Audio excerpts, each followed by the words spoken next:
4 বছরের সম্পর্ক ভেঙে দিয়ে ভালোবাসার মানুষটা সেদিন আমাকে ছেড়ে চলে গেল। বিশ্বাস করুন, আমি প্রচুর কেঁদেছিলাম। বেঁচে থাকার সবটুকু স্বাদ শেষ হয়ে গিয়েছিল। আমি অনেক ভেঙে পড়েছিলাম। অনেকবার আত্মহত্যাকে মুক্তির পথ ভেবে সেই পথ অনেকবার পা বাড়িয়েছিলাম। কিন্তু যতবারই সিলিংয়ের সাথে গামছাটা পেঁচিয়েছিলাম, ততবারই দেয়ালে টানানো মায়ের ছবিটি আমার খুঁজে নেওয়া পথটা বন্ধ করে দিয়েছিল।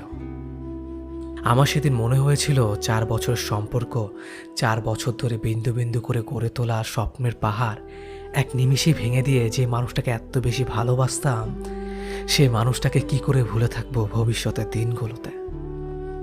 খুব খুব কেঁদেছিলাম। আমার পক্ষে কোনোভাবে মেনে নেওয়া সম্ভব ছিল না। অথচ দেখেন, এখন দিব্যি সুখে দিন কাটাচ্ছে। তার কথা আর আগের মতো মনে পড়ে না। মনে পড়লেও আর মন খারাপ লাগে না। সে আনন্দময় মুহূর্তগুলো বর্তমানকে আর কোনোভাবে প্রবাহিত করে না। মানুষের জীবনটা আসলে স্রোতে ভেসে যাওয়া শ্যাওলার মতো। সময়ের স্রোতে ভাসতে ভাসতে কোথায় গিয়ে কিছুদিনের জন্য বস্তি করে মায়ায় মমতার বন্ধনে আবদ্ধ হয়ে যায়। কিন্তু একটা সময়ের পর ঠিকই স্রোতে ঘা ভাসিয়ে চলে যেতে হয়। পৃথিবীতে মানুষ যতদিন বেঁচে থাকবে, ততদিনই নতুন নতুন মানুষের সাথে পরিচয় হবে। জীবনে নতুন নতুন মানুষ আসবে, আবার চলেও যাবে। তাই একটা মানুষ চলে যাওয়ার কারণে বাকি জীবনটা নষ্ট করার কোনো মানেই হয় না। সম্পর্কের শেষের দিনটা এসে মহান সেজে অন্তত এই ডায়লগটা দেওয়া বন্ধ করো যে, তুমি অনেক ভালো। দেখে নিও, জীবন সঙ্গী হিসেবে আমার চেয়ে অধিক ভালো কাউকে পাবে। তার চেয়ে বরং এই প্রশ্নগুলোর যথাযথ উত্তর দাও। আমি জানি আমি ভালো, তুমি জানো আমি ভালো। আমি যখন এতই ভালো, তাহলে আমাকে ঠকালে কেন? মাঝপথে এসে আমাদের সম্পর্কের ইতি টানতে হচ্ছে কেন? কেনই বা তুমি এখন অন্যদিকে অন্যজনে আকৃষ্ট? এই যে প্রশ্ন শুনেই নিশ্চুপ হয়ে গেলে, আমি জানি এসব প্রশ্নের সঠিক উত্তর তুমি দিতে পারবে না। কারণ তুমি প্রশ্নের উত্তর দিতে শুরু করলে আর চতুর্থ শব্দটা হেরে যাবে।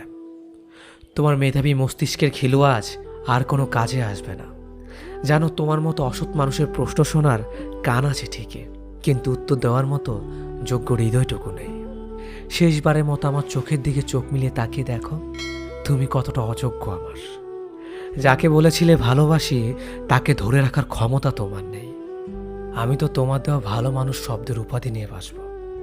আর তুমি জিতেও হেরে যাও এক মানুষ, যার নামের সাথে প্রতারক শব্দটা আজীবন মিশে থাকবে। আমি তাকে এতটাই ভালোবাসি যে তাকে সবসময় অনুভব করি। আজ তাকে না পারছি বলতে, না পারছি তাকে বলতে। আমাকে অনেকেই বলেছে, প্রিয়জনকে বলে দাও, দেখো কি হয়। কিন্তু তার সাথে আমার কখনোই সম্পর্ক হয়ে উঠবে না। সারা জীবনে একসাথে থাকা হবে না। তাই তাকে এসব বলে আরো দূরে সরে যেতে পারবো না। আর যদি সম্পর্ক করেও নেয়, তাহলে একসময় বিচ্ছেদ হয়েই যাবে। বলতে গেলে সাময়িক টাইম পাসই হবে। আমি আমার ভালোবাসাকে এই নাম দিতে পারবো না। আমি চাই না সে আমার দুর্বলতাটা জেনে যাক, আর পরবর্তীতে আমায় ইগনোর করুক। আজ মনের কথাটা বলিনি দেখে এখনও কথা হয়। বিচ্ছেদ হলে তো কথাই বলতে পারবো না। এই কথাগুলো যখন ভাবি, তখন অনেকটাই কষ্ট হয়। তার প্রতি আমার অধিকার নেই, কিন্তু সারা জীবন একেই ভালোবেসে যাব। মাঝে মাঝে আম্মু বলে, তুমি কি কোনো ডিপ্রেশনে আছো? হাসি মুখে বলি, কি যে বলো মা। তবু আম্মু বলে, আমার মন বলে আমার ছেলে ভালো নেই। তখন বলি, নিজেকে নিয়ে ভাবতে ভাবতে সময় যায়, আবার কাকে নিয়ে ভাববো। কিন্তু আমি কেন বলতে পারি না, মা আমি ভালো নেই। এই পৃথিবীতে সমস্যা কিংবা দুশ্চিন্তা ছাড়া কি কোনো মানুষ আছে? মানুষ ভেদে এই ধরনটাও ভিন্ন। যদি সমস্যা ছাড়া কোনো মানুষ থেকেও থাকে, আজ অবধি সেই মানুষ আমার চোখে পড়েনি। হরেক রকম মানুষ হরেক রকম যন্ত্রণা নিয়ে বসবাস করছে। কেউ সম্মুখে হাসছে, কিন্তু আড়ালে কাঁদছে। কেউ নিজের যন্ত্রণা অন্যের কাছে প্রকাশ করে ভাবছে। এই ধরনীতে তার মতো দুঃখী কে আছে? কেউ অন্যের যন্ত্রণার কথা মনোযোগ দিয়ে শুনছে, নিজের যন্ত্রণা হাসি মুখে আড়াল করে। দিন শেষে সেও ভাবছে তার মতো ভুক্তভোগী কজন বা আছে যার যার ব্যথা তার তার বুকে নিয়ে নির্মমভাবে ছড়িয়ে ছিটিয়ে আছে। যার বুকে পাহাড় সময় ব্যথা আষ্টে পৃষ্ঠে জড়িয়ে আছে, তার সাধ্য কোথায় অন্যের ব্যথা লাঘব করবার? আমরা সবাই তো ভিন্ন রূপে ভুক্তভোগে, আলোতে কিংবা আধারে, প্রকাশ্যে কিংবা গোপনে। আসলে মুখ ফুটে বলতে না পারা মনের গহীনের অব্যক্ত কিছু কথা, যা আমরা হেরে যাওয়া কিংবা ঠকে যাওয়া মানুষগুলা কখনো কাউকে মুখ ফুটে বলে উঠতে পারি না। সারাদিন আমরা যতই হাসি খুশি থাকি না কেন, দিন শেষে কিন্তু ওই তুমি নামক একজনের কথা ভেবেই একটা দীর্ঘ শ্বাস ছাড়ে। একটা কথা জানেন কি, একজনের শূন্যস্থান কখনো অন্য আরেকজনকে দিয়ে পরিপূর্ণ করা যায় না। শূন্যস্থানের নিচে যেমন একটা দাগ থাকে, তেমনি মনের ভিতরও তেমন একটা দাগ থেকে যায়। একজনের পর আর কাউকে ভালোবাসা যায় না, এ ততটি ভুল। একজনের পর যদি অন্য কারো কাছে নিজেকে নতুন করে আবার সেই পুরাতনের মতো পরিচয় করে দেয়া যায়, মানুষটাকে নিজের ভালো লাগা খারাপ লাগাগুলো বোঝানো যায়, দুঃখ কষ্টের একাংশ শেয়ার করে ফেলা যায়, তবে নতুন করে নতুন একটা মানুষকে পুনরায় ভালোবাসা যায়। তবে সমস্যা হলো, সবচেয়ে চেনা মানুষ একবার অচেনা হয়ে গেলে আর কারো কাছে নিজেকে নতুন করে পুরাতন ভঙ্গিতে পরিচয় করিয়ে দেওয়ার আগ্রহটা থাকে না। আগ্রহের মৃত্যু ভয়ঙ্কর। ইগো খুব খারাপ একটা জিনিস। শরীরে যে কোনো জায়গায় আঘাত লাগলে সেটা সরানো যায়, কিন্তু একটা বারের জন্য যদি মনে হয় যে ইগোতে লেগেছে, তাহলেই সব শেষ।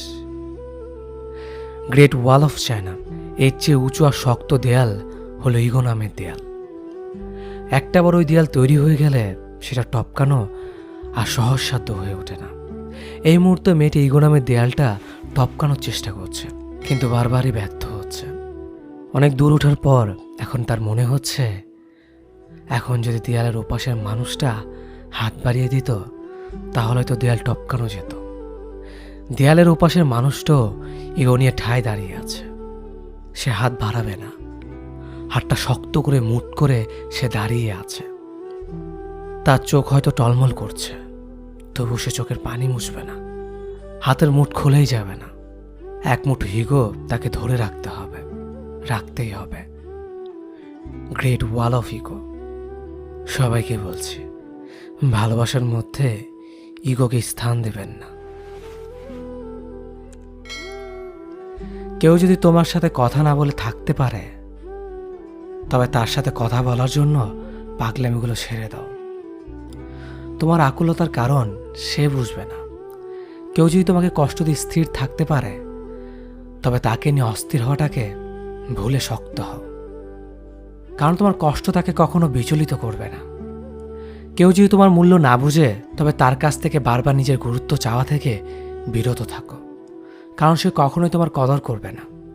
কেউ যদি তোমাকে ছাড়াই একা পথ চলতে পারে, তবে তার পথ থেকে সরে দাঁড়াও, কারণ তুমি তার জীবনের সফল সঙ্গী হবে না। মোট কথা, কেউ যদি তোমাকে তার জীবনে চায়, তবে তাকে আঁকড়ে ধরো। কেউ যদি তোমাকে ছাড়া ভালো থাকতে পারে, তবে তাকে ভালো থাকতে দাও।